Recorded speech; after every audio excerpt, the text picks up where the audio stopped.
Assalamualaikum warahmatullahi wabarakatuh. Kami di sini akan menjelaskan tentang karakter polisi berdasarkan unit kerja. Kami kelompok 2 yang beranggotakan Amanda Aulia, Nadine Odelia, Nadia Krisan, Sabina Febrianti, dan Siti Nabila Jansah.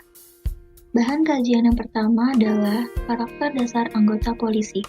Karakter dasar psikologis dalam kepolisian diperlukan untuk mengukur berbagai kemungkinan atas bermacam kemampuan secara mental. Karakter psikologisnya termasuk prestasi, kemampuan, kepribadian, intelijensi, bahkan fungsi neurologi dalam dirinya. Selain karakter psikologis, karakter dasar yang diperlukan dalam kepolisian antara lain.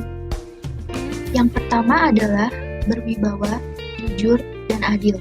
Berwibawa artinya mempunyai wibawa sehingga ia disegani dan dipatuhi. Jujur, yaitu menyatakan yang sebenar-benarnya, tidak berbohong. Adil merupakan suatu sikap jujur yang dimana pada kondisi itu tidak memihak kepada pihak tertentu, serta bertindak objektif berdasarkan atas kebenaran yang umum. Yang kedua adalah tegas dan rela berkorban demi tanah air. Tegas merupakan sikap yang menggunakan sikap disiplin, sopan, dan berani. Serta rela berkorban, maksudnya kita harus bisa berkorban demi bangsa dan negara sampai titik darah penghabisan. Yang ketiga ada bertanggung jawab serta mentaati peraturan yang sudah dimiliki. Bertanggung jawab adalah kesadaran manusia akan tingkah laku atau perbuatannya yang disengaja maupun yang tidak disengaja.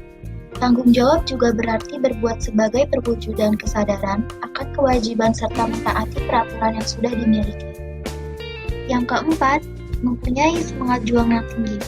Semangat juang adalah kemampuan yang tumbuh pada diri seseorang untuk melakukan sesuatu hal yang diinginkan dengan sebaik-baiknya yang bersifat ke arah yang positif. Selanjutnya ada tulus dalam bertugas.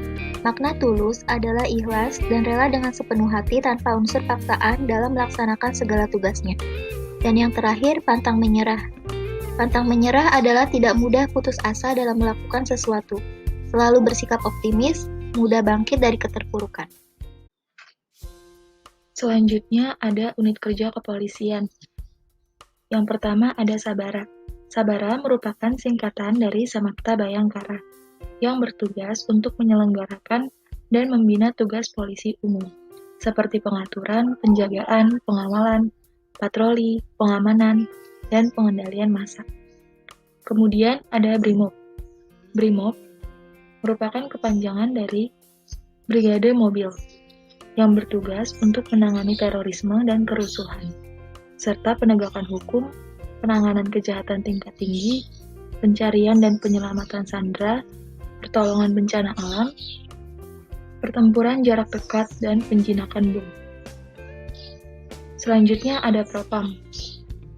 Propam merupakan singkatan dari Pembinaan Profesi dan Pengamanan untuk Lingkungan Polri.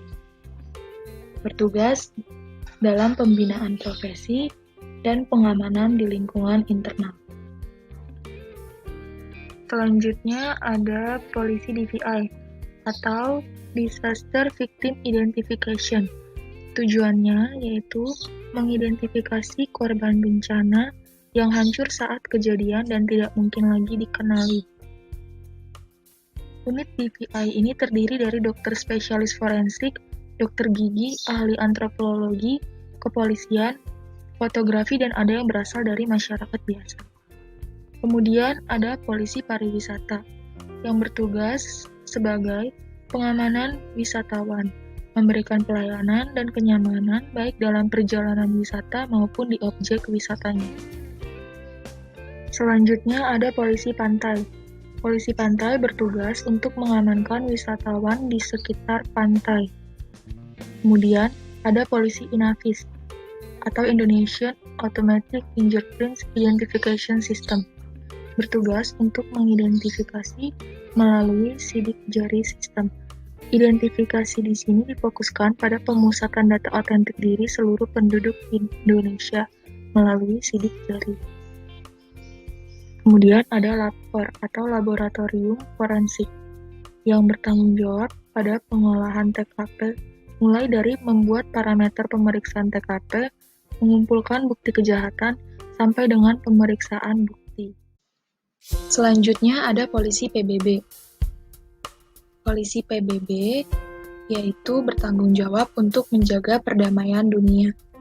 Biasanya pihak Polri setiap tahun selalu mengirimkan perwakilan dari negara untuk bergabung dalam pasukan penjaga perdamaian PBB. Tim polisi PBB merupakan gabungan dari tentara, polisi sipil, dan para petugas sipil lainnya. Kemudian ada Densus 88. Densus 88 yaitu Departemen Khusus 88 Anti Teror, yang merupakan satuan khusus kepolisian untuk penanggulangan terorisme di Indonesia. Tim khusus ini terdiri dari ahli investigasi, ahli bahan peledak, dan unit pemukul yang di dalamnya terdapat ahli penembak jitu. Pasukan khusus ini dilatih untuk menangani segala ancaman teror, termasuk teror bom dan penyanderaan.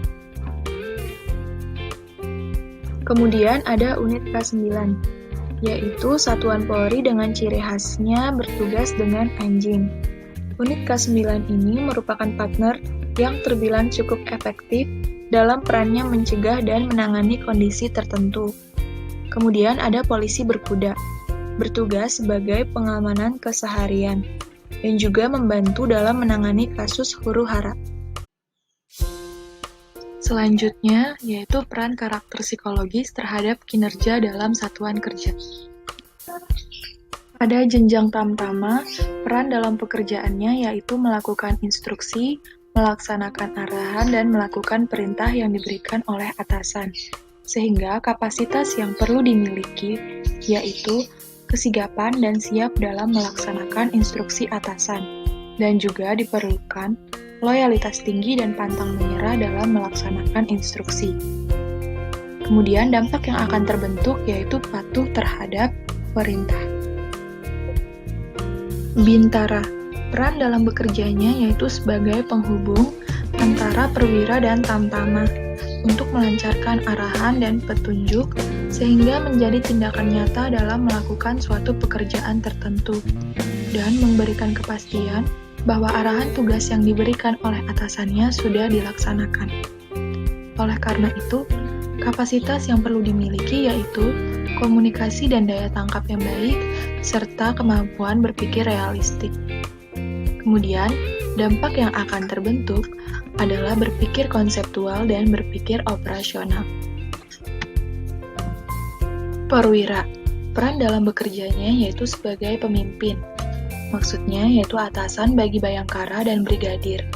Kapasitas yang perlu dimiliki adalah karakter kepemimpinan yang kuat sehingga bisa menjadi teladan bagi bawahan dan menciptakan kondisi yang kondusif dalam kesatuan yang dipimpinnya.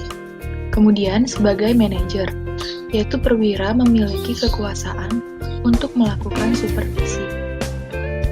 Kemudian kapasitas lainnya seperti integritas keteladanan, yaitu konsisten dan keteguhan yang tak tergoyahkan dalam menjunjung tinggi nilai-nilai keteladanan.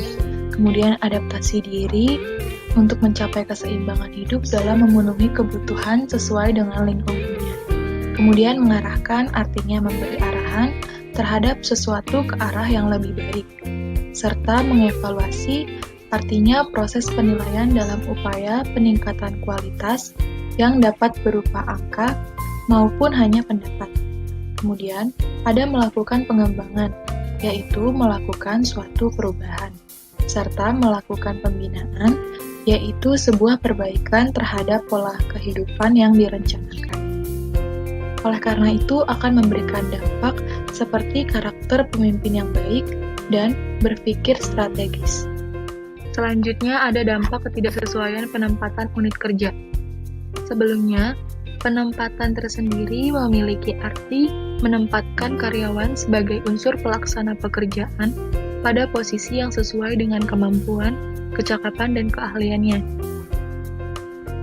Sederhananya, penempatan yaitu proses menempatkan orang-orang yang tepat pada tempat yang tepat pula.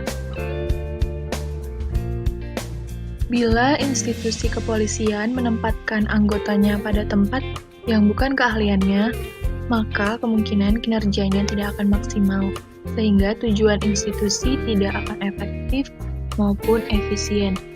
Itu dikarenakan akan terjadinya konflik pada diri anggota polisi yang berkaitan dengan pekerjaan yang tidak sesuai dengan dirinya.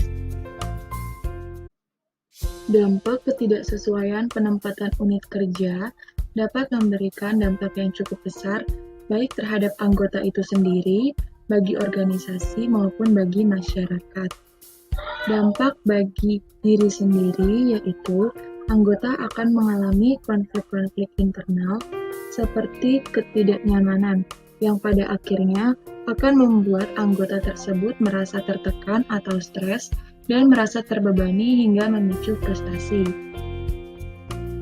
Sedangkan dampak bagi organisasi yaitu kinerja anggota menjadi kontraproduktif karena turunnya motivasi yang disebabkan oleh ketidakmampuannya dalam beradaptasi, bahkan berlanjut pada keinginan untuk mundur atau pindah dari bidangnya.